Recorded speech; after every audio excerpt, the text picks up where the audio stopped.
প্রশ্নে বলা আছে 2 into x plus 3 minus x is equal to 11 হলে এক্সের মান কত হবে? Option A 10, option B 5, option C 7 and option D 15। চলো সমাধান করি।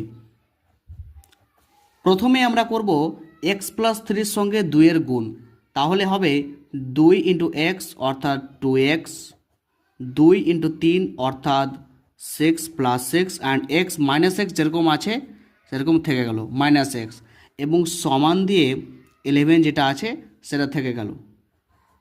নেক্সট আমরা করব এক্সগুলোকে এক জায়গায় নিয়ে আসবো, তাহলে 2x এ মাইনাস এক্সটাকে আমরা সামনে নিয়ে আসলাম, পরে পাঠালাম প্লাস 6টাকে, 11 যেরকম ছিল সেরকমই থাকলো।